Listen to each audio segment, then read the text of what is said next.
Oh, ma'am is here. Great. Okay.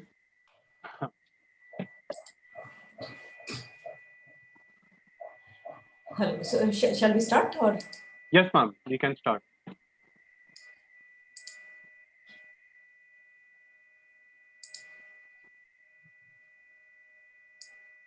Welcome, everyone. The first speaker of this session that I would like to introduce is Dr. Vinay Kulkarni.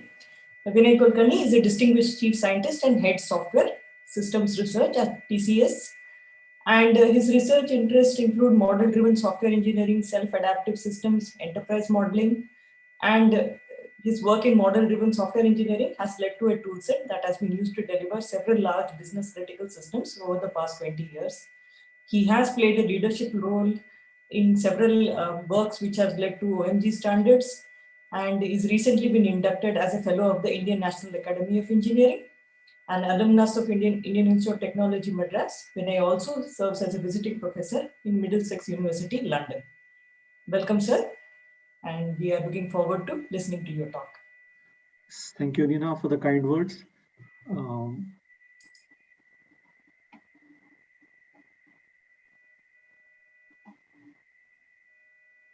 Just let me know if my slides are visible, please. Yes, they are visible. Okay, so I would like to thank the organizers of CTiCPS for inviting me to give this talk. And it was supposed to be a 1 hour talk, but due to something unduckable arising at my end, I had to request Soumyadeep to reschedule, and he has been very kind in rescheduling it at this time. I'll try to squeeze in the material, the 1 hour material, in 30 minutes, hopefully without losing too much on the takeaway. So with that, let me get on with it. So this is the agenda. I will first introduce what is our definition of a complex system of systems and what are the new challenges that these systems of systems are facing.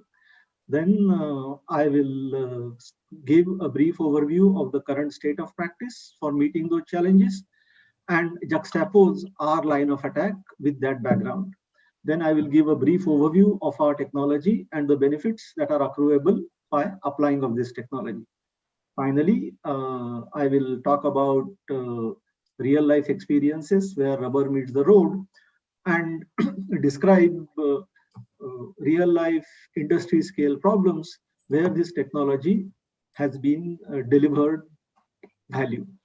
And with that, I'll come to the close of this talk. I'll try to finish in 25 minutes and have some time for question answers. In case I overshoot, please have your questions in the Slack, and I will see to it that I'll answer them diligently by end of the day today. Okay, so typically any system can be seen to be as an input-output transfer function that comes into existence to meet certain goals.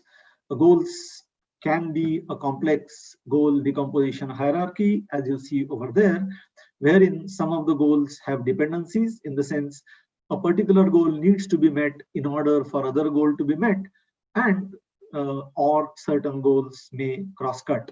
That is, if you try to achieve a particular goal to the fullest, you might not be able to achieve the cross-cutting goal fullest, so on and so forth. So it's a complex decomposition structure having different kinds of relationships between each other.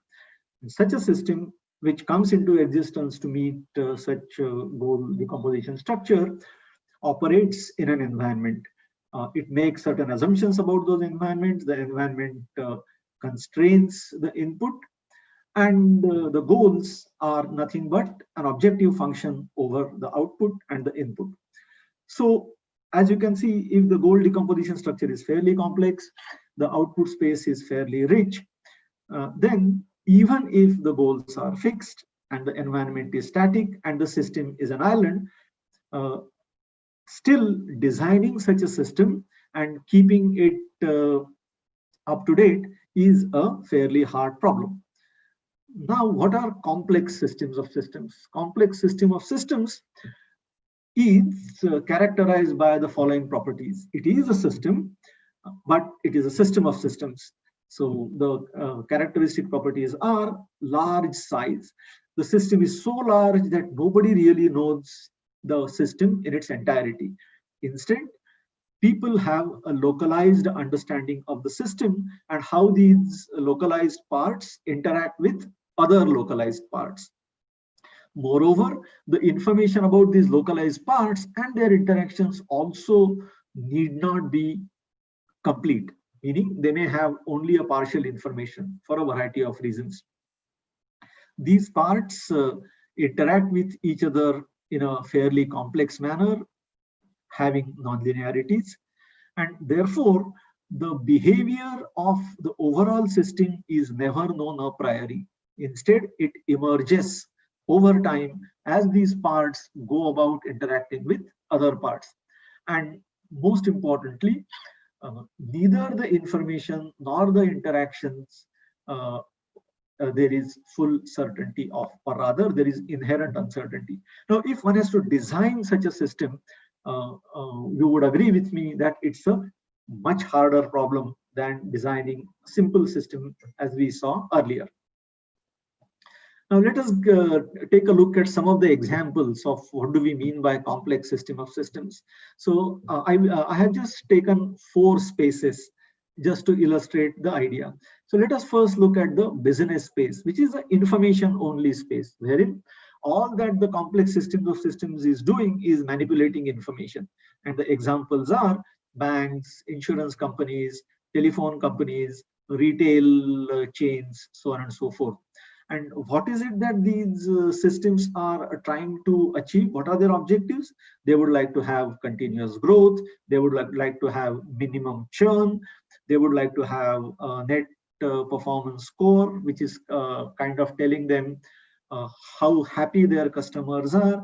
And they would like to maximize ARPU, which is average revenue per user. So these are the complex systems of systems from the business space. From the cyber physical space, I think it's to this audience, it would be fairly obvious that manufacturing, power plants, refineries, these are all examples of complex cyber physical system of systems. And over here, the focus largely is on process and product optimization of what the system is and what the system is trying to produce. On the third space is societal space, wherein a locality or a city or a county or a nation can be viewed as a complex system of systems. And such system one may want to analyze for a variety of purposes like pandemic control, traffic planning, energy management, so on and so forth. And the fourth space is biology, essentially of all animals and plants. And over here, the focus is on wellness, cure in case of disease, so on and so forth. So I think this will give you an idea that this notion of a complex system of systems is fairly omnipresent. And let us now see what are the new challenges that such complex systems of systems are facing today. First of all, we live in a highly dynamic world, so the environment into which we are operating is changing. Moreover, the goals for which the system of systems has come into existence, those goals can also change over a period of time. And the system needs to continue to deliver the desired performance for a future that cannot be known a priori. So that's and such a system is not an ecosystem, is not an island, but instead it's an ecosystem wherein the constituents of the ecosystem may change, and the interactions that these ecosystem constituents have with each other they also change over a period of time. So thus it is quite clear that a simple open loop system won't suffice. We do need a feedback, and more importantly, the system now needs to be adaptive. And now over here, you will now agree that this does seem like a difficult problem. Some of the typical questions that would arise vis-a-vis adaptations will be of this nature. Can you please tell me why the system is behaving the way it is behaving? Can you please tell me, if I perturb the system, means if the input changes or the environment changes in a particular way, how will the system react to it? And if the reaction is taking system to an unstable state, we now need to figure out what would be the right intervention so that the system can be brought back to the desired state or nudged towards the better state if the current state is not good enough. Now, this is more like a reactive play. But what if I do have a priori knowledge of a possible set of perturbations and a temporal order over there? Can I now learn a policy to handle these perturbations so that I can respond strategically instead of tactically or reactively? And finally, I don't like the state of the system that it is in. Can I figure out if it is indeed possible for the system to exist in a better state? And if I am able to identify that state, can I now plot a path, transformative path from the current state to the better state? So these are the nature of the questions which now become very important in the increasingly dynamic world. And what is the current practice when it comes to addressing these questions and supporting adaptation or decision making in face of uncertainty? Broadly, three lines of attack. First is based on analytical techniques. Basically pose the problem as an optimization problem, which means that the behavior of the overall system must be known a priori, and it should be amenable to purely mathematical specification. Many of the systems, like I just talked about a bit earlier, you will agree with me that it is not possible to express those systems in purely analytical terms. Plus, the overall behavior of those systems also is typically not known a priori. So purely analytical techniques don't really suffice. The next technique is that of relying on past data. When I was a student, it was known as statistical pattern matching. Modern term is machine learning. So over here, the idea is we do know how the system has behaved so far. So why not construct a model of the system from that data and then use that model as a digital replica or a proxy of the system, so as to either answer questions about its current state, how the current state has been reached, and even predict what the future states could be for a certain kind of perturbations. Now that seems like an excellent approach. The only trouble is this approach will work provided whatever you have seen so far is the entire set of possible behaviors that the system can display. If what you have seen so far is a subset, then the model that you would have learned would be a subset, and such a subset model, if used for analysis, can at best lead to optimal results, and at times the results could even be incorrect. So purely relying on past doesn't always help. Plus, the future, it can actually help if the future is a linearized extrapolation of the past. But since future is unknowable and future may not be a linearized extrapolation of the past, techniques based purely on past data won't exactly work well either. So when both these techniques are found wanting, the current practice is you rely on human expertise. Now, experts do know their domain of expertise well, and they are able to come up with solutions that work well. The trouble with experts is they may not always be able to explain how they have come up with a solution and a priori give database justification that the solution indeed works. Plus, since expertise is largely localized, ramifications of even a locally optimal solutions on a global context, experts are never able to provide any guidance on. That's a big lacuna. And finally, the expertise is bounded. And more importantly, since experts being humans, they are vulnerable to the law of bounded rationality, meaning if the amount of analysis to be performed goes beyond a certain threshold, humans stop analysis and fall back on habit. So therefore, it can be fairly said that the current practice is not doing as good a job as expected of decision making in the face of uncertainty for complex system of systems. So what we have come up with is an attack which integrates and builds further upon the proven ideas from three spaces. First is the space of modeling and simulation. From where we take the idea of a digital twin, wherein digital twin is a virtual high fidelity representation of reality. In the light of what we just now saw in the previous slide, digital twin can be seen as, glibly speaking, an equation. Machine learned model plus domain knowledge. Machine learned model tells me how the system has behaved so far. Domain knowledge tells me the system is possible of exhibiting these behaviors, even though these behaviors have not been exhibited so far. So that's the digital twin. We specify digital twin in terms of since the understanding is available locally, we use actor model of computation, which enables a system to be modeled as localized actors exchanging information with each other.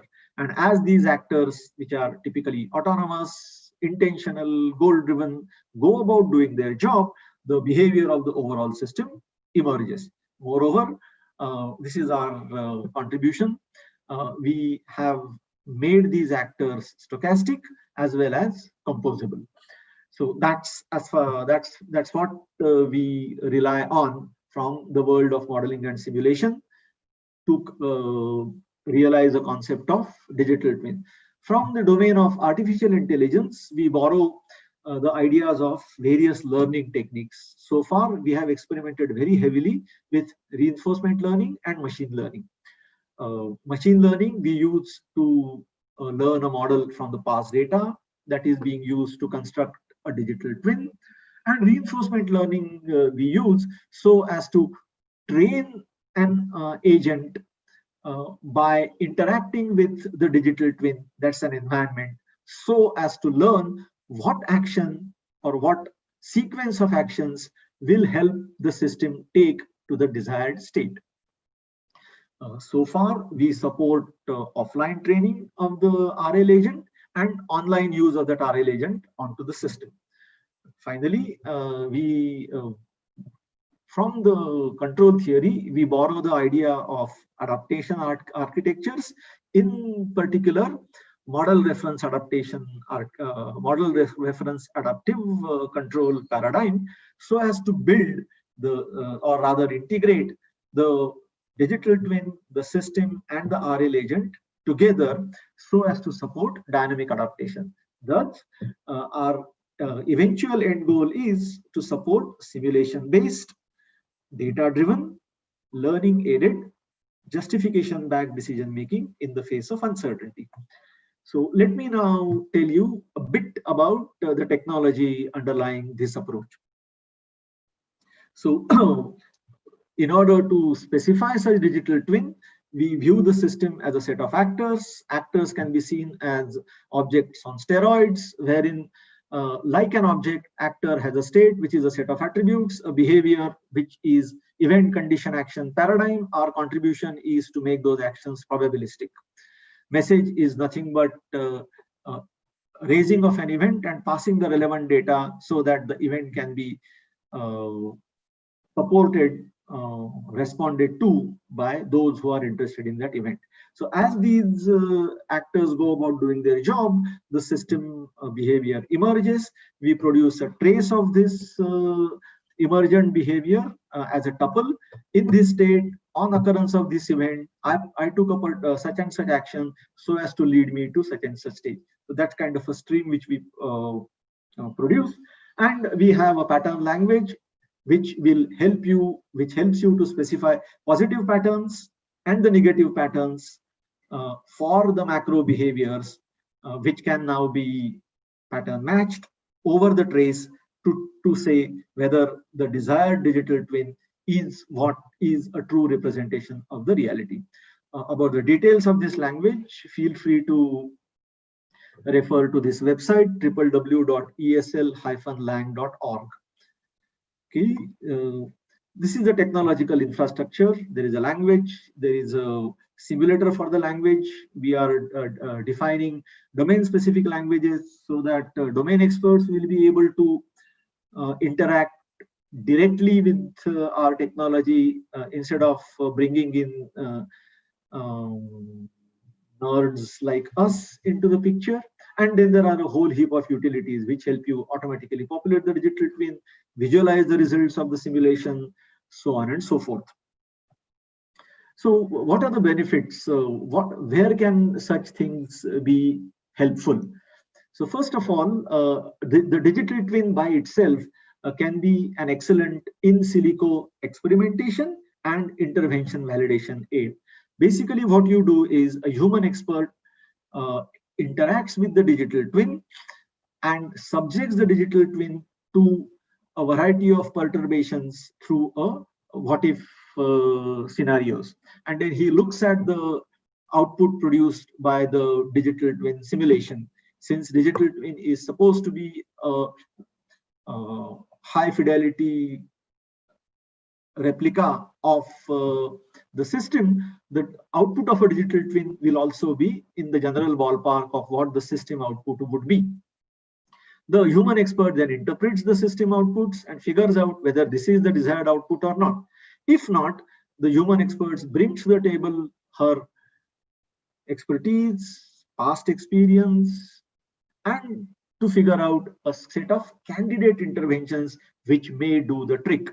Now, how do you know which amongst these set of candidate interventions is the best one? Again, we rely on the simulatable nature of the digital twin, and we introduce that intervention and see through simulation if the digital twin is indeed, if this intervention is indeed being effective or not. So thus you can see that just the digital twin by itself reduces hugely the effort on real life experimentation. Much of the work gets done in silico. There will of course be certain things that need to be done in real life, but the corpus of the work that needs to be done into the real life can be reduced significantly, thus leading to significant reduction in time, cost, and effort. Second benefit that comes because of the digital twin is in the form of a dynamic adaptation, wherein, as you saw earlier, the digital twin was just being an automaton. It was just an experimentation aid. All the intellectual heavy lifting was being done by the human expert. Now what we do is we bring in a learning agent so as to reduce this analysis and synthesis burden on human expert. What the learning agent does is it takes as an input the desired goals of the system and uses the digital twin as an environment to interact with and learn which sequence of actions are going to help me reach those goals best. Now, such a learning agent can either serve to begin with as a recommendation engine, which a human expert can override if the need be. And as the believability in the learning agent improves, the system can now be made self-adaptive by bringing together the learning agent and the system. The system can be made dynamically adaptive using MRAC architecture by bringing in system, digital twin, as well as the RL agent together. So this results in significant reduction in the intellectual heavy lifting that the human expert needs to do, and the system now becomes fairly agile, nimble, as well as tending towards self-adaptive. Now we have used these ideas to deliver several industry scale solutions in these four spaces: business space, cyber physical, societal, and biological. We haven't done anything.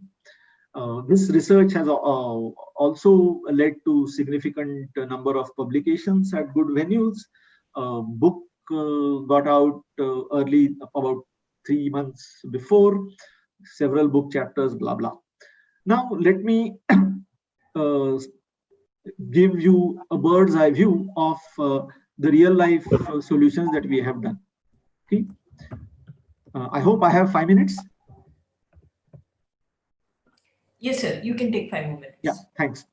I'm not sure how many of you are aware of the sorting terminal, which is being used by these parcel industry. The simplest example or the front end of a sorting terminal that we are exposed to is these luggage carousel at airports. But there is a huge backend behind it, which takes the bags that come from a particular flight, and through complex network, it actually reaches the right terminal. Okay, so something similar to that happens for parcel industry also. You think of sorting terminal as electromechanical contraption wherein there are finite number of infeeds, wherein the trucks which bring in the parcels to be sorted lodge. Then there are these escalators, etc., which take these parcels onto a sorting belt. Sorting belt is kind of a horizontal belt which keeps on moving, pretty much like what we see in airport carousels. This is just an analogy. And this sorting belt is equipped with scanners and delivery zones. Those scanners and this sorting belt has different kinds of chutes depending upon what kind of parcel is to be collected where. These chutes are identified for the different delivery zones. And as the parcel moves on, the name of the game is, if the parcel reaches a chute for which it is intended to, then a robotic arm just pushes that parcel onto the chute. And so, as you can understand, for throughput of this sorting terminal to be effective, the name of the game is the package should be removed from the belt as fast as possible, the chutes should be emptied as fast as possible, and no packet should stay unclaimed. Okay, so what is the current state of the art? The current state of the art is today, most of these sorters presume that they are going to have some sort of a workload to begin with, and assuming that their workload is going to be such and such, then they define the appropriate configuration of the sorting terminal. How many chutes will I need? What kind of chutes will I need? Where should those chutes be placed, etc., etc.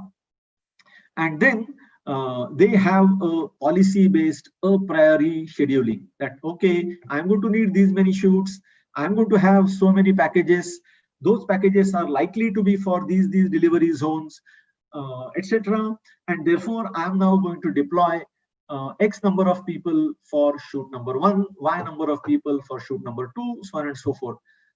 And hope is, if the prediction of the workload, and this is most important, the temporal order in which the packets come, if it is exactly what you have predicted, then the chutes will get filled nicely, they will get emptied nicely, there won't be any unclaimed package, there won't be any chute that is getting too full so that the people assigned to that chute won't be able to empty it fast enough, etc. All will be well.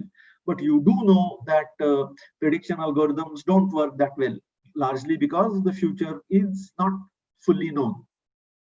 And there are always things that we don't know, inherent uncertainty. So one has to fall back on manual exception handling, and that's what makes the sorting terminal manager's life very difficult. So those guys came to us and say that this is what it is. We really don't like it. I think whatever rules of thumb that we have, which are helping us do a good job of configuration, helping us do a good job of policy as regards how many people to deploy to how many shoots, that's all wrong. We need something which is a digital replica of this sorting terminal, so that we can do lots of experiments and come up with these nice kinds of policies, so that our throughput would be better. We will have better handle that our throughput will be better. So what we did was we constructed a digital twin of a sorting terminal, where these different contraptions of the sorting terminal, like a belt, a scanner, a chute, a person who is emptying the chute, the escalators, the infeeds, everything was modeled as an actor, as well as each parcel was modeled as an actor. And we then subjected this chute and whatever policies that they have come up with as input to a predicted workload, and looked at the simulated output. The simulated output was looked at to maximize these 4 KPIs. What is the average time to shoot, average shoot clearing time, are there any unassigned packages, and were there any corrective actions that had to be introduced. And everything was done in silico. And in the light of these 4 parameters, we then helped the subject matter experts tweak the digital twin configuration, as well as policies, so as to arrive at a better throughput. And that is something which they kind of liked. And through the results of the simulation, we were able to generate a whole heap of data. And that data essentially tells you these behaviors are also possible. So that can also now be used in order to, through machine learning, you can now do a much better job of predicting future workloads as well. So that was an example which we did for parcel industry majors in Europe. And having seen the value, then they said, okay, you seem to have done a good job of sorting terminal, but that is only 25% of our investment. 50% of our investment is in transportation. Can you create a digital twin for my last haul, delivery as well as collection? So that is something which we have done very recently, thus improving their last mile connect as well as pickup. And now they feel that maybe this idea should be extended to cover the entire parcel value chain, from the receipt all the way to the delivery. And that's something which we are working on. Hope this gives you some idea of how these ideas work well on ground. The second example which I would like to take is that of a retail supply chain. This was again done for a retail major in Europe, Netherlands to be precise. So amongst the many problems, I will just focus on one problem, and that is shop stock replenishment. The problem is as follows. Shops have racks contain products. There is no inventory at a shop. People buy a product only when they see that the rack is full enough. If the rack is empty, then it's a denial of service. Should never be the case. If the rack is too empty, then the customer thinks, oh, this is an old stock, nobody has bought it, let me wait for the next time. So you lose out on custom. So the name of the game, therefore, is the racks should be full enough, and there is a time difference, right? There is going to be some finite time for the replenishment to arrive from the warehouse. And so what happens is, if there are going to be, let's say, 3 replenishments per day after every 8 hours, and given the time constants of picking, packaging, routing, transportation, which, if assuming it takes 4 hours, at every shop, now you need to take a call, what would be the state of my rack 4 hours from now? And that prediction is going to tell you how much to order. And that order is what is known as a shop stock replenishment. State of the practice earlier was you only focus on past data and see how you do well. Of course, that really didn't do well at all. So then they brought in reinforcement learning so that you can do much better exploration. But for reinforcement learning, earlier they came up with a mathematical model of a macro model of this entire supply chain.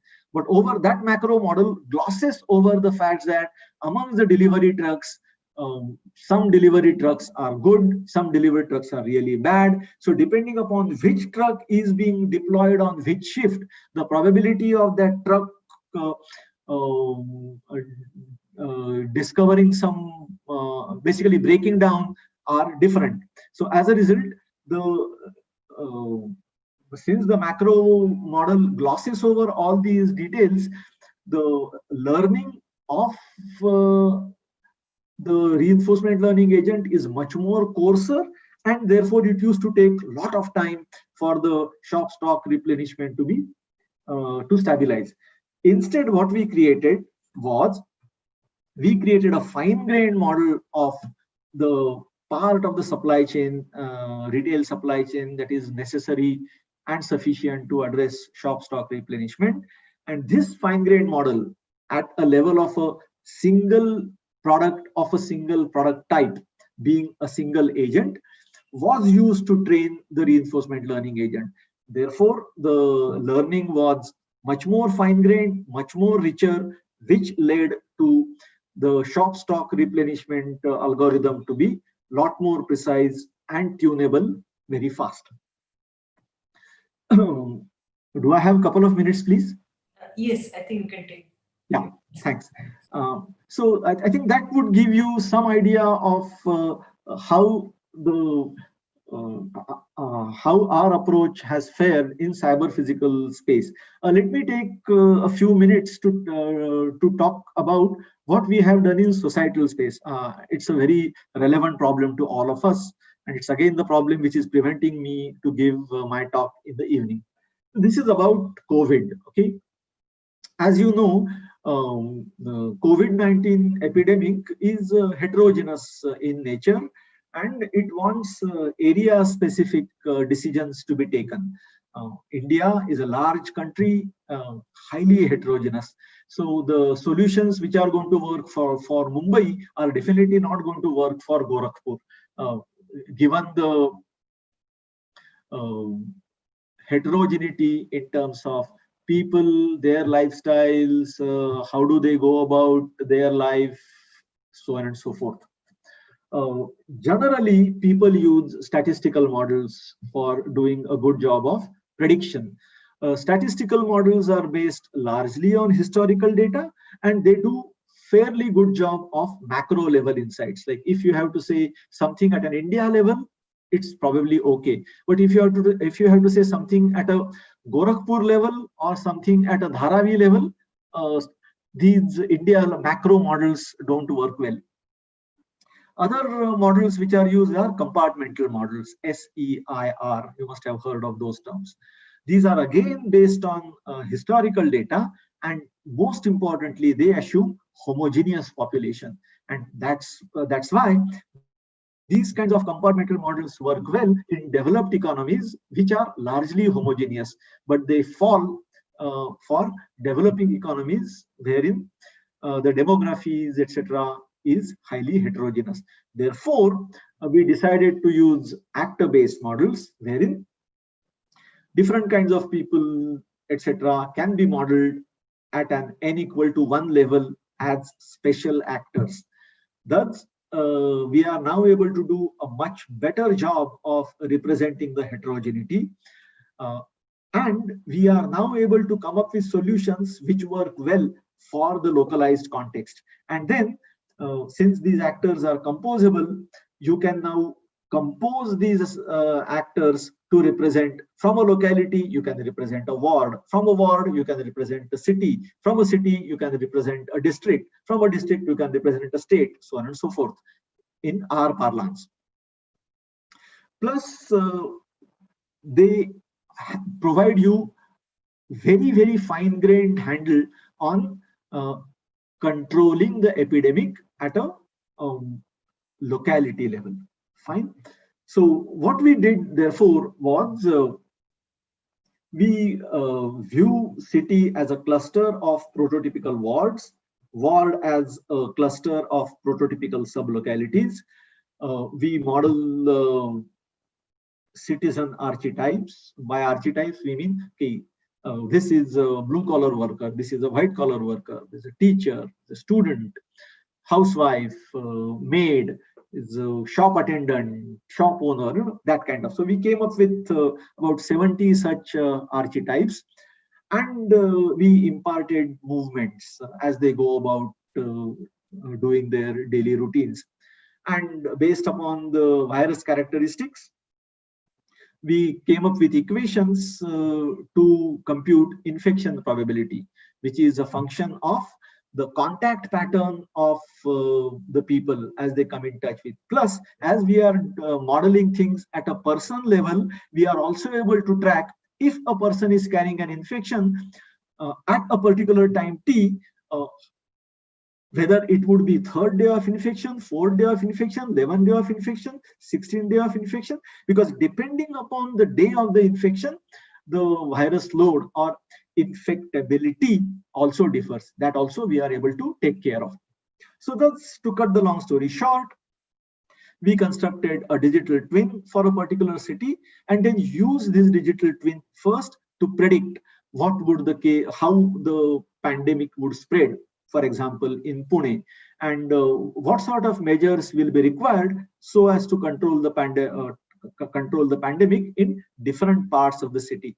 So just to give you a concrete example, this was what was asked by us about 2 weeks ago by the Divisional Commissioner of Pune Municipal Corporation. The problem was these shop owners were saying that this is highly unfair, that you are not allowing us to keep our shops open on every day. Alternate day doesn't work.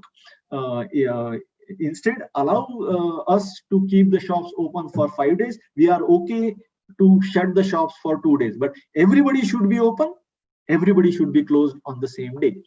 And there was also a talk that, okay, what if the offices guys also start demanding the same? So we were asked specific questions. What will happen if all shops remain open for 5 days, 50% shop remain open alternate days, or there is no lockdown, there is lockdown Saturday, Sunday, there is no lockdown Saturday, Sunday. Please tell us which of these situations will be the best. And we figured it out, and as per the model, it became quite clear that keeping the shops open on alternate days is not giving any value add. Closing the shops on 2 days is not giving any value add. It's best that they remain open, just all of them remain open as is the case. And as you can see over here, the shop with all shops remaining open, there's a red slide, the peak of the inflation is the minimal. So we showed these simulations to the authorities. Authorities asked some specific questions. They loaded their data onto it, and finally that particular decision was implemented. And there were many such things that we did with them. So the point which I'm trying to say is, just like we were able to help the authorities as regards the pandemic growth, we were also able to tell them what sort of patients are likely to get admitted. Since we are modeling things at a person level, we could also model comorbidities, and we could say that amongst the people who are going to be needing hospitalization, what would be their age group? Will they be having comorbidities? What will be the demands on the hospitalization infrastructure? So all that we could simulate and predict, which also was found quite useful. Having seen this value, now the authorities want to use this kind of a city digital twin to see if they could do a better job of traffic planning, if they could do a better job of energy management, make the home smart, so on and so forth. So with that, I think let me come to the end of my talk. So to summarize, future is all about large, complex, dynamic systems of systems. Decision making in presence of uncertainty is the key. Based upon the experience so far, enterprise digital twins seem to offer a promising line of attack.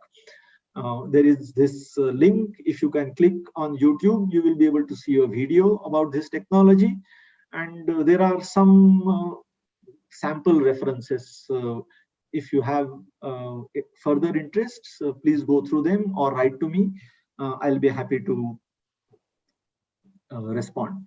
So with that, thank you for your time. And if there are any questions, I'll be happy to take. Thank you, Vinay, for such an interesting talk. There is a question from Dr. Kanchan. He wants to know, are complexity and diminishing return desirable for any system? How does feel confident about the results produced by simulation-based model in such a case? Oh yeah. In fact, okay. Let's the law of diminishing return applies in very many ways. Correct. Like for example, I have a candidate set of interventions, and generally we know that 80-20 rule is going to apply to these interventions. So the idea is to figure out my system is sensitive to which of these interventions. So over there you do a straightforward sensitivity analysis using simulation. So that way we are able to figure out the 20% of the interventions which are going to bring in 80% of the value, and everything happens in silico. That's the biggest value add. Of course, nobody is going to believe it. Once you say that these 20% are really good, they will still do some physical verification. But at least they have to do it only with this 20%, not with the whole 100%. So that's a significant value. Okay, so the second question is about, you mentioned the digital twin, etc. What kind of hardware is required to run such experiments? I believe it's quite not possible for... No. First of all, though I did say that we have an actor-based language, for ease of use, we compile that actor-based language to Java. And then we hope that it's a multi-threaded execution environment, so it works very well. It doesn't need GPU. To be very precise, Pune has a population of close to 40 lakhs, and we created a digital twin for a Pune city with a factor of 8, which means our digital twin is up to 6 lakhs, 7 lakhs people. I could simulate it on my IBM X280. Yeah, and it takes about 2 minutes. All right. Yeah. Of course, the final question is about the COVID part. You have predicted a peak of today, and then it's supposed to go down. Is that true? Oh yeah, I mean, in fact, our predictions have matched Pune fairly well. We did say that from the third week of September, the cases will reduce, and they are reducing. So in fact, the joke out there in Pune Municipal Corporation is virus talks to us before deciding where to infect. It did look like that, but today was the peak. So I think yesterday, 10th of October, you have said is the peak. So it's at least something good we heard today. That in Pune, at least it is going to go down. But of course, there are other factors. I believe the other cities will take over. Yeah, it may come back to Pune in some different manner where you have to model again. Sure. Okay. Yeah. Thank you so much, Vinay, for such an interesting talk. I think we will move over to the next speaker now. Thank you. Dr. Arend is already in place. So the next speaker for this session is Dr. Arend, and he studies how systems work in their composition from small interacting building blocks. He includes organizational and social system in his sphere of interest, including the university education system. And after understanding how a system works or doesn't work, he looks at the possible changes that can be taken, that can be put in place to ensure that something changes. And what seems to come into the path of this is the lack of maintainability in software, and of course inertia and lack of motivation for change in organizations. Dr. Arend is involved in several industrial collaborations and has large European projects, as well as looks at fundamental research projects. Dr. Arend, you can kindly start your talk. Thank you very much for the introduction. I would like to be able to start my video, but right now it seems to be blocked. Do you hear me, by the way?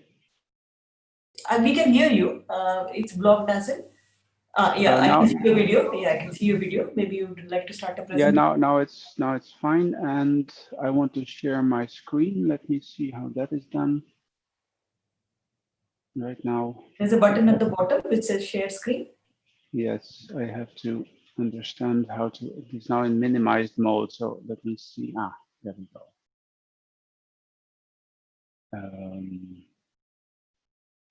Okay. Yes. You should now see the first slide. Is that working out? Yes, we can see the first slide. You can start. Okay. Thank you very much for the introduction, and thanks for the invitation to present my work here today.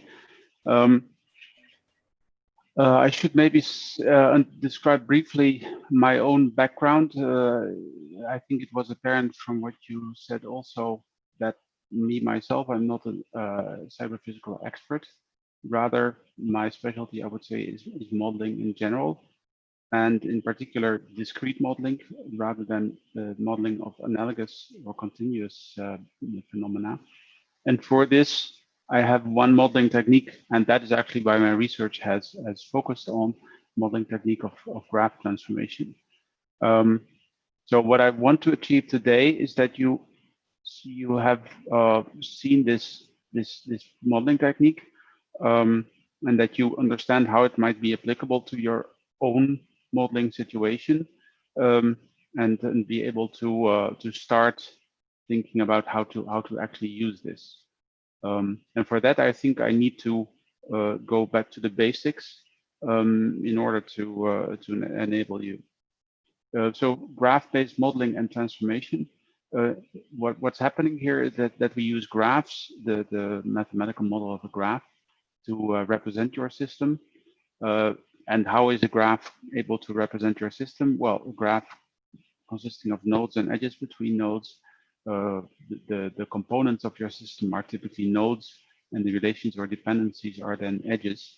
We're using directed edge and node labeled graphs, and I'll show plenty of examples later, but this is just to set the stage. Then the nice thing about graph-based modeling is that in a graph you can put essentially everything. One slogan is everything is a graph, and you can certainly combine static and dynamic aspects of your system. Static aspects being the components that are there all the time. Dynamic aspects consisting of temporal features. They may be data structures, they may be constructs. And in such a way, one graph corresponds to one state of your system. The nice thing of using graphs here rather than other modeling techniques is that graphs are very often already the way you think of your system, and this enables you to encode that understanding directly. So if the states are graphs, then a change in the state is captured by a transformation rule that works upon that graph. So one rule is a representation of one atomic change in your system. The whole mechanism of graph transformation is declarative, which means that you really abstract from how that change is affected. You only say what changes in your graph. And another aspect of this is that a rule itself includes its own applicability condition, which means that the rule knows, so to speak, when and where in your system it is applicable. And I'll show examples of this. That means that once you've set it up, you have captured your atomic changes of your system in rules, and you have a initial state of your system as a graph. You're ready to go, essentially, because then the behavior of your system unfolds as the application of those rules to that initial graph successively over and over again.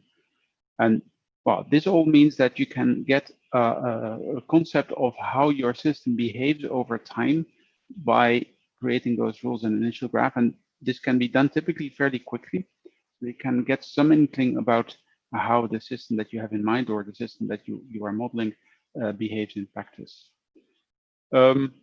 Okay, there is a tool for this. Actually, the tool is this one, and I will use it in demos during this talk. So maybe if you quickly note the link, you could actually go with me while I'm showing you some things. So it's called Groove for Graphs for Object-Oriented Verification. That's available on SourceForge. Okay, so that sets the stage and maybe gives you some inkling of where we're going. But I'll use one example to demonstrate it in more detail and then go through a couple more examples later on. And by the way, if there are questions in the meanwhile, I'd much rather that you ask them directly so I can stop and explain things better and not afterwards, because then we're out of the context. As soon as the questions come, I will ask them. So I heard that there is a question, but I didn't hear the question. No questions so far. When okay. questions come, we'll definitely ask. Okay, thanks. So here, what this is a graph, obviously, and this represents the data structure. So it's a very simple example of how this all works. So when you're looking at this graph, what do you see? You see nodes of three types. There's one node that represents a buffer, and the idea is that we're modeling a circular buffer here. There are four nodes of type cell that are linked together with next edges, and those are, in this model, the cells where you can store values of that buffer. And the next edges, well, they represent that circular structure. Now, if you know the structure of a circular buffer, then typically in memory, this is represented as an array, and the cyclic nature actually is broken because once you reach the end of the array, you go back to the start. So it's not really a symmetrical, it's not really a circular buffer, it just represents that thing. And here is an example of the advantage of using graphs, that you can actually conceptually model the circular nature of the buffer. In this particular state, there are four cells in the buffer, and two of the cells are already filled with objects and two are empty. And the buffer keeps pointers to what is currently the first element in the buffer, which is the oldest one, and which will be retrieved first when you take something from the buffer. And it has a pointer to the last cell in the buffer, which is then the newest element and will be retrieved last. So whenever you enter a new element in this buffer, it will go to the tail, which means that it will go to the next cell with respect to the current last. Yes, I think I said everything about this graph. There is another level of graphs, which is more the meta model level. If you know that terminology, then this is also a graph, obviously, but it's not a state. This is actually the type graph of that model of the current system. And here you see there is a type cell, there is a type buffer, and a type object, and the edges are the possible edges between those types. So this just encompasses the possible graphs, but this itself is not a valid state graph. So graphs that you work with in practice are always instances of this type graph. You can actually enrich this a bit further. If you really think of this as a meta model, you might expect more information like multiplicities, which you can add here, but it's not relevant for the purpose of this particular talk. Graphs are mathematical objects. Below this all is a mathematical model of everything, of the graphs and the rules. I'm not going to go into that in great detail, but just to make that connection briefly, what I call graphs now are called sometimes in the theoretical world simple graphs, They are not hierarchical, they are flat, they are directed, edge labeled, and there are no parallel edges, which in this case means that between two nodes, there cannot be two edges or more with the same label. And I'm saying it's edge labeled, but of course, in my examples, you have also seen node labels. In the mathematical model, those aren't there. There are no node labels. Instead, they're just edge labels. But what you see as a node label is the label of an edge from that node to itself. So the label of a self edge, but it's depicted as a node label. Then the formal model is just a tuple consisting of a set of nodes and a set of edges and a global set of labels. So if you've seen this kind of formalization, it's peanuts. You just have the set of nodes. You have edges that are triples essentially from source node, label, and target node. And that's everything. But of course, by applying that, it can be arbitrarily complex. Then I need briefly to introduce the notion of morphism, in particular partial morphism between graphs, because, and again, the underlying theory uses that, and to explain what's going on, I need that notion. So if you have two graphs, then the partial morphism between that graph is a mapping that takes nodes from the source graph to nodes of the target graph, edges from the source graph to edges of the target graph, and the edges need to be mapped such that the labels are preserved, and the source node is also mapped to the source node of the target edge. The target of the source edge is mapped to the target of the target edge. So the structure is preserved. A morphism is a structural preserving mapping between graphs. And it's partial because not everything needs to be mapped. That the morphism may be undefined on some nodes and edges of the source graph. The special kind of morphism is an isomorphism. First of all, an isomorphism is total. And secondly, it is also surjective and injective, meaning that essentially, if you have an isomorphism between graphs, they are identical up to the identity of the nodes. So for all intents and purposes, you actually want to look upon isomorphic graphs as being the same. But they might not be the same because of this set V of nodes that mathematically have their own identity. And actually, if you draw them on paper, they have a location. So you can draw the same graph twice, but of course, it's not the same graph. It's just an isomorphic graph because the locations of the nodes differ. Okay, so with that in mind, here is the first example of a morphism. Just showing you again the state graph and the type graph and claiming there's a morphism here. What does that mean? Well, it's actually a total morphism because I can map all the nodes of the source graph onto nodes of the target graph, edges of the source graph into edges of the target graph, such that the labels are preserved and the node mapping is consistent with the edge mapping. I mean, just one example here, this next edge, of course, continue map to this next edge here, and then the source of that next edge is mapped to the source of that next edge. The target of that next edge is mapped to the target of that next edge. In other words, all the requirements of a morphism are fulfilled. It's not an isomorphism because it's not injective. These two cells are mapped to the same cell of the target graph. So typing is actually a structuring mechanism. It just means that I can't draw arbitrary edges all over the place. I can't draw a next edge from an object node to a cell node because there would be no corresponding edge in the type graph. So I could not draw a morphism from that wrong state graph to the type graph. So by ensuring that all my graphs always conform to a certain type graph, I have a weak structuring mechanism. Okay, that's graphs. And yeah, maybe you can imagine, if you think of your own modeling domain, how a graph could be used to model particular systems or states of systems. Then I come to the rewrite rules or transformation rules. I use those words equivalently. Then first of all, well, I'm going to show you a particular rule that inserts an element into the buffer. And if you remember, I said that an element gets inserted into the next cell with respect to the current last. And that is captured by these two graphs with, again, a morphism between them. This is called the left-hand side of the graph, which shows you where the rule can be applied. So this essentially captures the applicability of the rule. You need to have a buffer cell, the last cell, and then the next one with respect to that last. The right-hand side then describes how the graph changes when you apply this rule.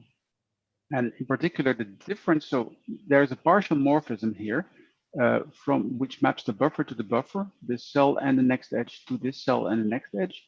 But you see that the last edge is not mapped because there is no last edge here, but there is a last edge over here, plus there is a new object. So the morphism is partial because I have it's a question, Dr. Yes. Arend. The question is, from the state graph to type graph, one has to preserve the topology or not? No, we abstract actually from topology in the sense of if you think of topology as the location of the nodes in a particular picture. So that topology is not respected, but I'm actually using topology here to suggest the morphism. I haven't shown you, except by waving around with my mouse, I haven't shown you the morphism. And here definitely I want you to understand the topology as suggesting how the nodes are mapped.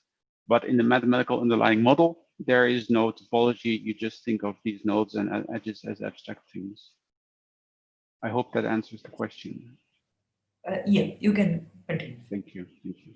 So the morphism is partial because it doesn't map this last edge to anything. It's also not surjective because in the target graph, there are nodes and edges that are not the image of anything. And this then is actually used to understand what the rule does when applied to a graph. Anything that the partial morphism does not have in its domain, so that is not mapped to anything in the target graph, is deleted from the graph when you apply this rule. Anything that is not in the image of the source graph is created when you apply this rule. So for instance, this last edge is created. You know from which node to which node because those are already in the source graph. This object with a val edge to it is created. And the object, you know from which this val edge goes because that was already in the source graph. So you know where the rule applies, and the difference between left-hand side, right-hand side tells you what happens then. Okay, as you see, I've left some space to the left-hand side of the left-hand side. And that is actually because there's one more element, potentially one more element involved, which is often called a negative application condition or NAC. Because if you think of this, if you imagine the example, you might already realize that something may go wrong if the buffer is full. In that case, this cell would have an object already, and you would not want to insert another object. So you need some way to control further the applicability of this rule so that you don't get cells with more than one object. That is achieved by adding this negative application condition. So what happens here is that there is another graph with another partial morphism. Actually, this one is a total morphism from left-hand side to NAC. And the idea is that before applying the rule, you check its applicability. That consists of finding a match for the left-hand side. But then, still before you apply the rule, you look whether that match can be extended to a match of the negative application condition. If that is the case, then after all, the rule is not applicable. So the word negative application condition already implies that this specifies something under which the rule is not applicable. So whenever you can extend the match from the left-hand side to a match from the NAC, that actually forbids applying the rule. And that's actually, in this particular example, would forbid applying the rule when this cell already has an object. So that exactly does what you want it to do, namely to avoid buffers with cells with more than one object. Okay, actually, since I'm going to demo the tool, I need to show you the representation of this stuff in the tool. Actually, what I just showed was 3 graphs with partial morphisms between them. This is all combined into a single representation, which uses color and shape coding to recognize, to distinguish those parts. This is still the same rule. It tells you how to insert an element into a buffer. The black part is both in the left-hand side and the right-hand side, so that is matched in order to apply the rule. Then it doesn't change, it's preserved when you apply the rule. The blue part is sometimes called an eraser. That's part of the left-hand side, not of the right-hand side, which means it's deleted when you apply the rule, but it needs to be there. So otherwise there's nothing to delete and the rule is not applicable. The green part is that part which is in the right-hand side, but not in the image of the left-hand side. So that part is created. And finally, what's left is the red part, which actually is part of the negative application condition, not the left-hand side, which means that that part is forbidden. So if you look at this with that understanding, then this is actually a fairly concise way to understand when the rule applies and what it does when it applies. Just you try to match the black plus blue. You make sure that you cannot extend that with the red. And if that is satisfied, you remove the blue and add the green. Maybe this is the moment to actually show you an example. And let me see how that works in Zoom. Do you now see another screen or do you still see my presentation? We are seeing your presentation still. Then I need to do something to make sure that Zoom switches to new share. I can do that like this. Now you should see the tool. Is that right? We are seeing something. Thank you. Yes, yes. Okay. So this is actually the rule that I just showed in the slide, and I hope it's not too small to read. No, it's fine. It's fine. We can read. Okay, thanks. So what the tool does is actually to allow you to apply those rules and play around with it and then investigate what happens and investigate and model check the state space. So this is the initial graph. Actually, it's not the graph that I showed because this one is the graph where the buffer is yet empty. And by this, this tells me, the left-hand side tells me that there is a put rule which inserts an element in the buffer. Also that put rule is actually enabled on the initial graph. And you can actually see by highlighting where the put rule is enabled. And if I apply it, then the object that I expected to appear appears. And where it appears is in the cell that is next with respect to the current last, exactly as the rule tells you. So that after applying the rule, this is how the buffer looks. And if you now look to the rules on the left-hand side, of which there are two, you see that the put rule is still applicable, but of course now it's applicable to the next cell. The second rule that I didn't yet show is this one. It looks quite a bit like the other, but this is the rule that actually removes an element from the buffer. Where the element goes, the rule doesn't tell, just does not in the buffer anymore, which means that you delete it from the cell. And instead of looking at the last edge, you look at the first edge, which moves to the next cell. And there is no negative application condition because the presence of the object in the first cell is enough to tell you that there is something to be removed and then you can remove it. So if you apply that rule to the cell, to the buffer with one object in it that I got by inserting it, then essentially we're back to the previous state, the initial state. And now I can come back to the question about topology, because of course something strange is happening. Here, the last pointer moves to this cell, and this cell is filled by an object. But if I go back, then the rule tells me that the first pointer should move to the next cell, and this object disappears. But if you apply it, that's not what happens. Instead, the last pointer seems to move back. So the reason why this is nevertheless correct is because, in fact, the topology doesn't matter. And this buffer is maybe not identical to the one I started with, but it is isomorphic to the one I started with, because although the first and last pointers have both moved, actually by 1/4 of the circle, that is not relevant to the nature of the state. So we are in an isomorphic state. We have a question. The question is, may we add constraint or arithmetic predicate on the graph, on the types graph? Yes, we can add arithmetic predicates and constraints to the type graph. I will actually, yes, I think there will be time to show you an example of this later on. So this is the very simplest kind of graph, and in particular, it doesn't contain any kind of data structure, no integers, booleans, whatever. They can be added. Please bear with me. I'll come to that. Yes, this is what I want to show for now. Let me go back to. I want to do new share, or rather, I want to go back to my slides. There we go. Okay. Okay, so maybe I'm now belaboring the obvious, and then it's already clear. That's hard for me to know without actually being in the same room as you.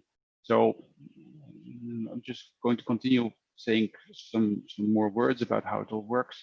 So this is one way to look upon a single rule. We have a left-hand side, we have a right-hand side, and there might be multiple negative application conditions or none.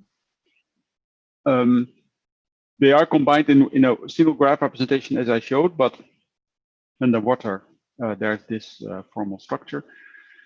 The application of a rule to a source graph involves matching the left-hand side, then making sure that none of the NACs can be matched by extending the matching of the left-hand side.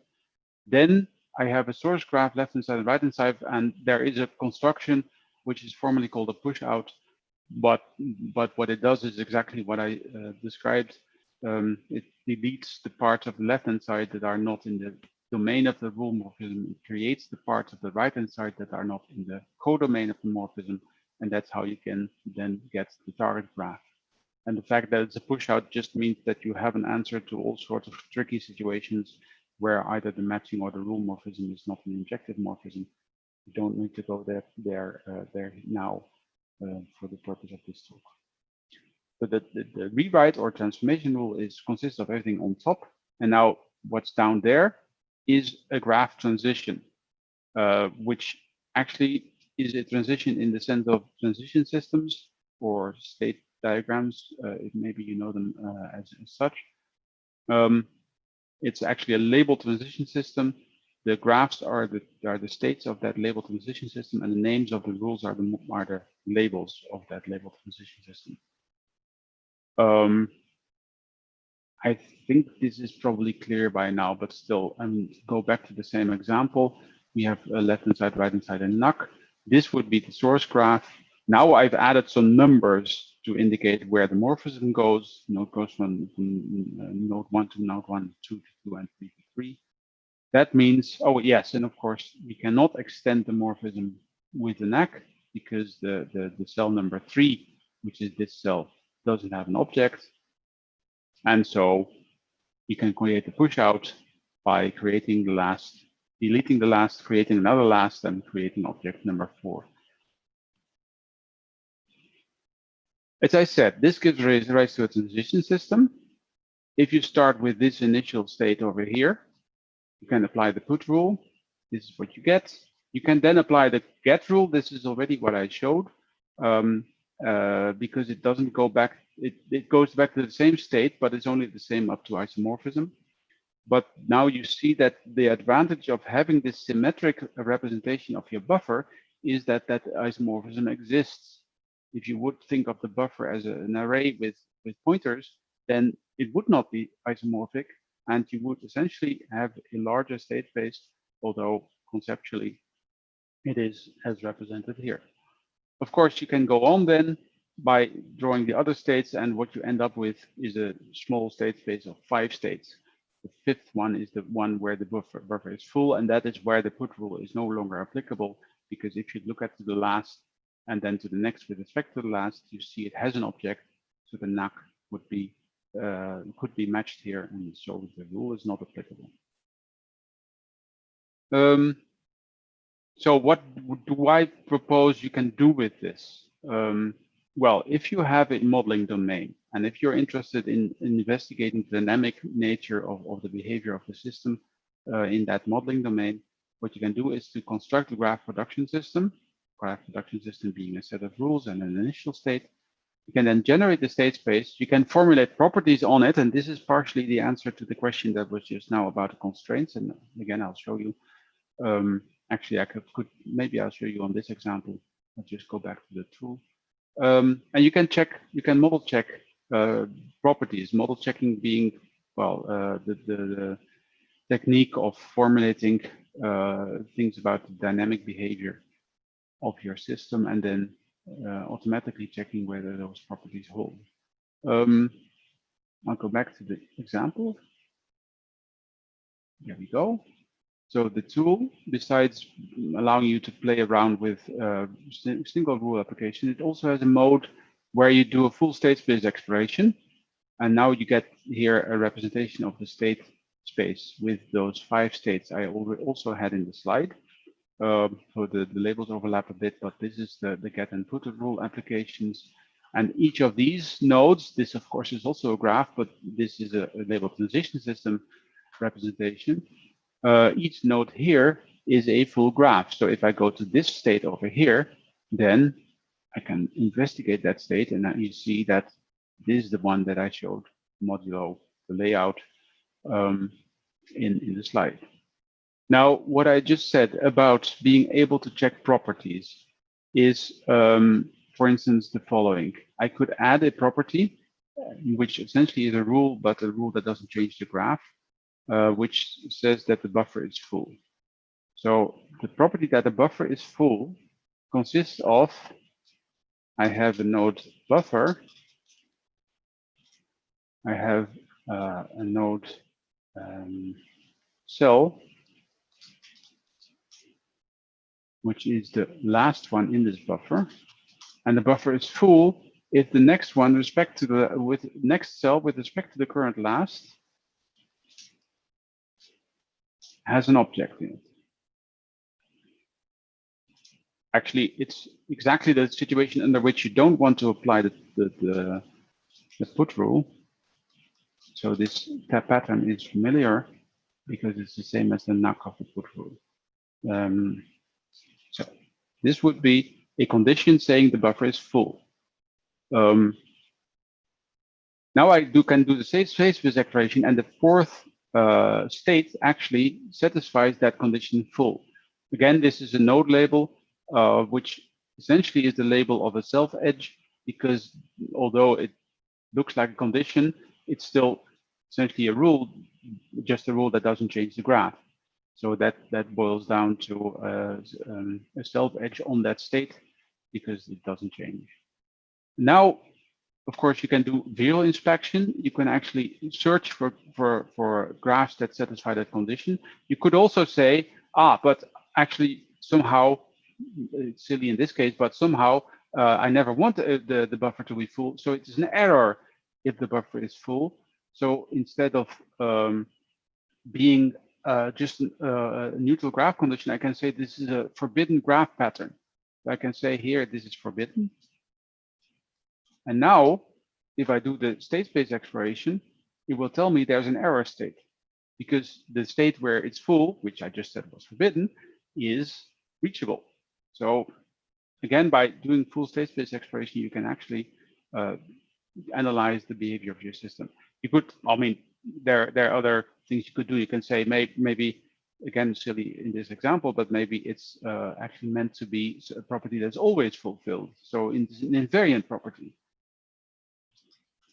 So of course, we know that it is not an invariant property if we start out with a buffer where it's not fulfilled. So it will simply immediately stop exploring, just saying my graph fails to satisfy the invariant property full. So these are things you can do. Let me change it back to just a neutral property because there's one more kind of analysis that is the model checking part, which is, well, there's no time to go into this. So if you have seen or heard of model checking, then this makes sense. Otherwise, it might be hard to follow. But we can check properties on the state space, for instance, LTL properties. And let me give you an example of an LTL property. I can say that eventually I will reach a state where the buffer is full. This F stands for finally. So finally full. This means that whatever I do, eventually the buffer will be full.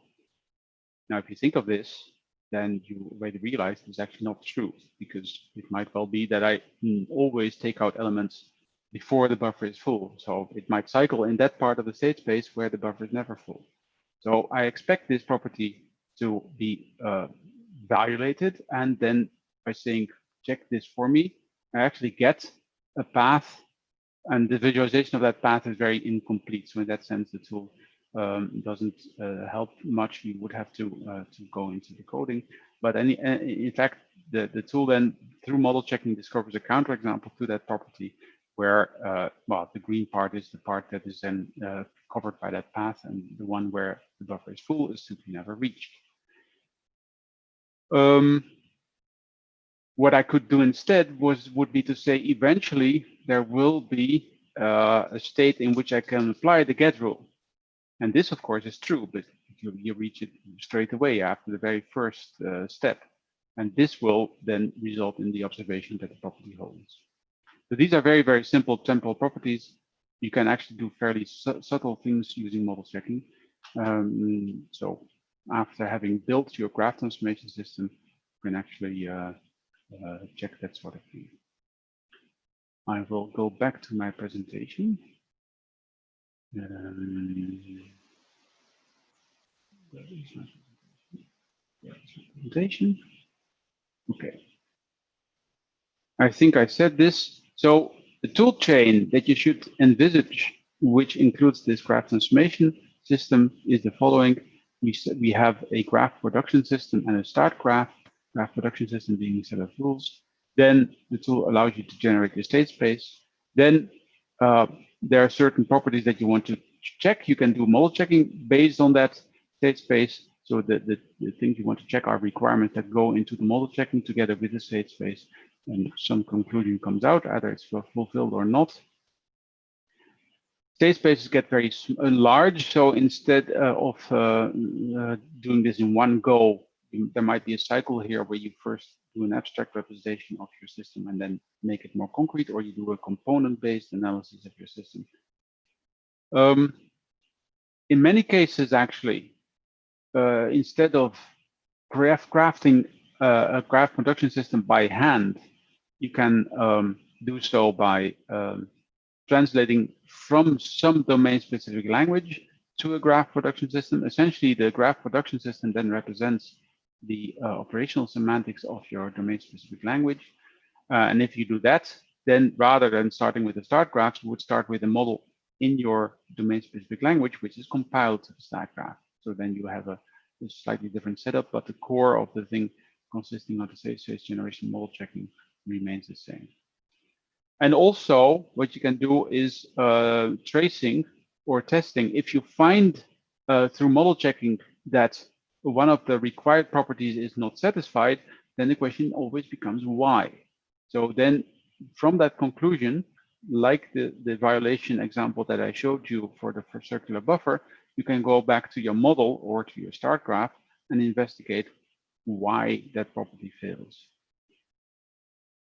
So that at least is the tool chain in which this whole modeling technique becomes useful. Of course, this whole picture that you see in front of you now could be mimicked pretty closely by any other modeling technique.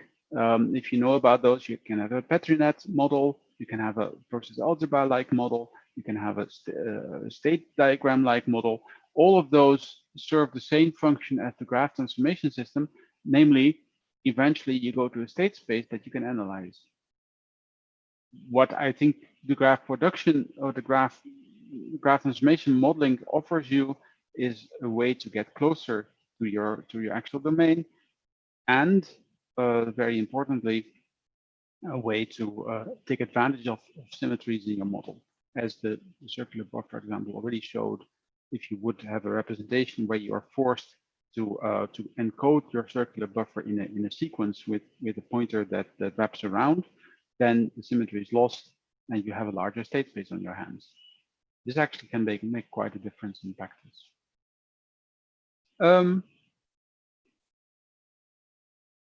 Yes, we talked about constraints. I showed you one constraint. And we started late, of course, but I see that I'm still taking quite a bit of time.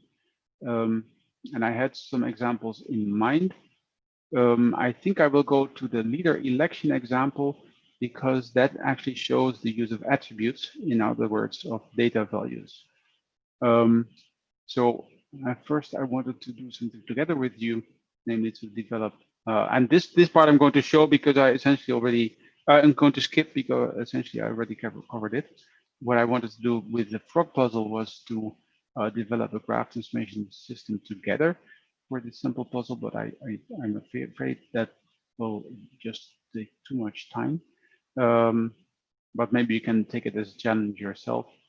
And anyway, I can submit both the slides, but also the rule systems that I'm using, that I'm demoing, including a solution to this puzzle.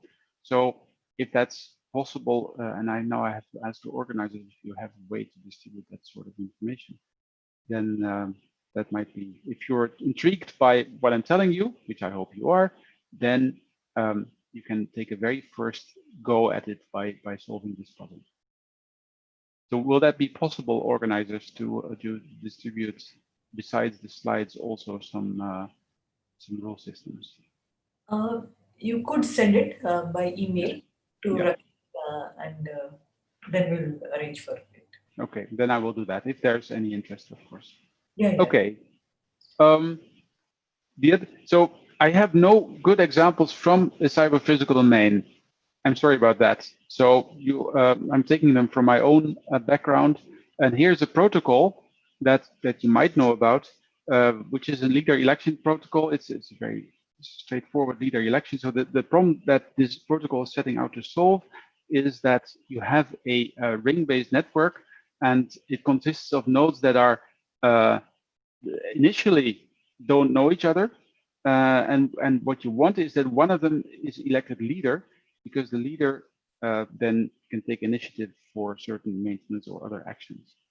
And the protocol relies on the nodes having unique IDs, and the leader will be the node with the smallest ID. Now, they don't know each other's IDs, so they also don't know if they have the smallest ID. So that's what you have to find out. What the protocol does to find this out is every node, I mean, nodes are autonomous, so they have to find out things for themselves and realize whether they are a leader or not. What the nodes do is to send a message around the ring with their own ID. And if they get the message back that they sent, then they will conclude that they are the leader. But the message is only forwarded by a node to the next one if the ID in that message is smaller than the ID of the next node. If it's not smaller, then apparently this message doesn't represent the node with the smallest ID, so it doesn't come from the node with the smallest ID, and therefore it should not be forwarded because it's not a message from the prospective leader. I hope you see it in front of you. So messages with IDs that are too large, in the sense of being larger than one of the other nodes in the ring, get deleted along the way. So only the message with the ID for which that is not the case is not deleted, and that means that only the message with the ID with the number that is smallest will make it around the ring and eventually go back to the node that originated it, and that will be the leader. Yeah, but how do you, supposing you need a leader, in which case discarding would mean that you still don't know who is the leader. But that node then is not the leader, because it only gets deleted if the, okay, I'll show it you in a rule. I think it will be clearer that way. But there's another question. Is there any upper bound on problem size for this kind of modeling? I mean, that's a very good question. So it's an instant-based modeling technique. So it doesn't abstract from the number of nodes in such a ring. So for every problem size, you have a different start graph and you have a different analysis in your hand. So in that sense, it's not symbolic. I did mention the word abstraction. So there are techniques in graph transformation that do allow you to abstract from the number of nodes or the size of the problem. They are not supported by this tool, and it's still an ongoing field of research in that sense. So you can analyze fixed problems with a fixed problem size effectively. Of course, they might grow very large, in which case it stops being very effective, but not for, say, parameterized problems. But it's, of course, extremely valid point. So I'm glad that you asked the question. Okay, so the protocol says every processor starts sending out a message with its own number, its own ID as a number, and it gets messages from its predecessor and forwards or discards those. It forwards them if the number on the message is small enough, and it discards them if it is larger or equal to the current number. Again, as graphs, and now I'm showing you this particularly also to show you that you can use things like numbers in this modeling technique. Here you see 4 nodes. They're initially all followers and not leaders, and they have unique numbers. I'm using the numbers 1 through 4 here. If you knew that, then you would be finished quickly, because then you know number 1 is the leader, and all the ones that are not number 1 are remain followers. But of course, we assume that that is not known. It's just my particular choice. Then the protocol is encoded in several, just a few rules. For instance, yes, one thing that I needed to say is this italic word here is again a self-edge, but it's different self-edge from the first one. The first one represents the type of node. The second one essentially represents a Boolean flag, which is either present or not. And this particular example has 2 kinds of flags. One is called follower, and the other is called leader. Here is the yes. First, of course, you have to have a start graph. So I showed you a start graph, but you can actually also use graph transformation to create this start graph. Maybe I'd best show that again based on the tool itself. So I will go back to the tool, load a different rule system. The actual start is just a counter and no nodes.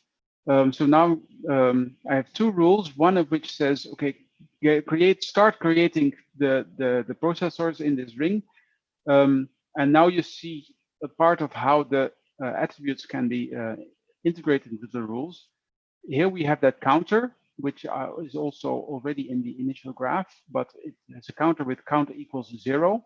This rule says if the count equals 0, then add 1 to the count and create a procedure which number is the current count plus 1, and it only has a next edge to itself. So after applying this rule to the start graph, you will have 1 procedure node, 1 proc node with the next edge to itself. That is actually maybe too quickly to follow, but that is actually this graph over here. 1 counter. Counter is now counting to 1. We have 1 proc node which has number 1, and it has next edge to itself, as this cycle shows. The first proc is now no longer applicable because the condition that the count equals 0 is violated by the current state. Yes, the count is not 0. Instead, there's another rule that says, okay, add another procedure node to this graph, and that's captured by this rule over here. You have still the counter. You add 1 to the counter. You take 2 procedures with the next edge to them. Between them, I'm saying procedures. That should be processor. You take 2 processor nodes with the next edge between them. You add a new processor node instead of that next edge You add next edges to and from that new processor node.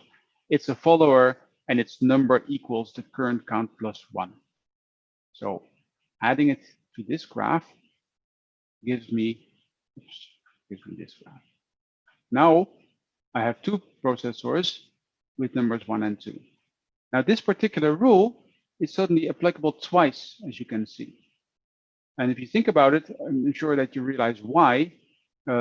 It doesn't actually say which next edge is to be replaced by a new processor node.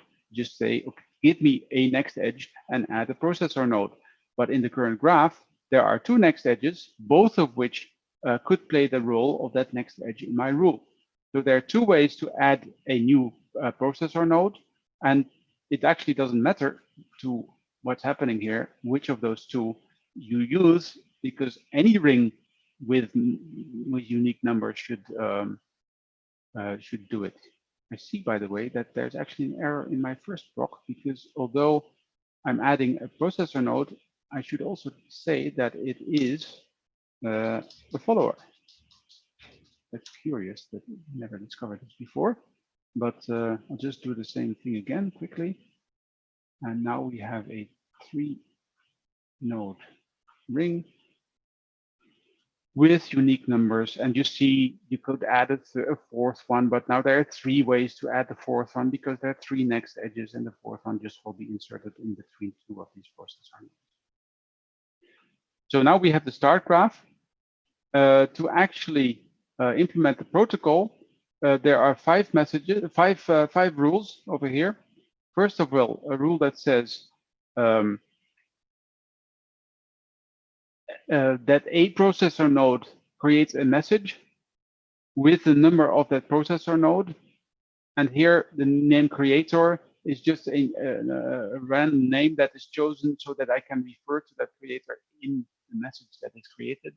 So I can have the same number in that message as I have for my creator node. This red part is a negative application condition that says, okay, I only do that if that processor node doesn't currently have a message cycling around the network.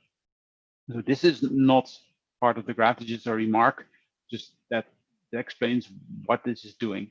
It's there to prevent multiple, this is somehow mangled. It should say negative condition to prevent multiple messages from the same follower. And the rules are not in order. Okay, anyway, this create message is applicable to 3 different nodes, because I have 3 nodes in my current state. All of them can create a message right now. And once a message is created, I get more possible behavior, because now the message can be forwarded. Well, I think go in detail through the entire protocol is not the point right now, because I'm running out of time, and I hope you get the idea together with this and the previous example. Please observe, if you haven't already, that if I would just run this system as it is, I would have an infinite state space, because this rule system includes still the rule that allows me to add new procedure nodes all the time, which is of course going to at least potentially give me unbounded graph, and that will definitely make the state space infinite, and that will stop it from being effective in any way. What I can do, though, is now that I have my initial state, and I actually saved some initial states here so that I don't have to do that again, what I can do then is just to disable this rule, disable both of these rules, and just say, okay, give me this start graph, and run the actual protocol on that start graph. Now, this is a bit larger, but still quite doable. Also, thanks to the symmetry. Of course, visually, this is no longer analyzable. And what I want this protocol to do is to achieve is that eventually a leader is elected. So what I want to check is whether it is the case that eventually has leader. I didn't show you the has leader rule, but that's another condition which says there is a procedure node that is the leader. So that is a property that I want to eventually be fulfilled. That's the whole purpose of this protocol. So eventually has leader. Lo and behold, it doesn't hold. That's a pity. So at this point, I would just look around and say, okay, who has a suggestion? What's going wrong here? Why doesn't it work?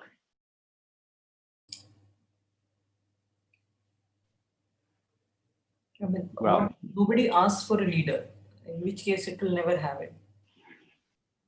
okay, that's actually not really the reason, because I'm running the protocol. So essentially, by running the protocol, I'm saying that everybody is interested in a leader, but apparently, although the protocol is running, and I would expect this to result in a leader, that's not always happening.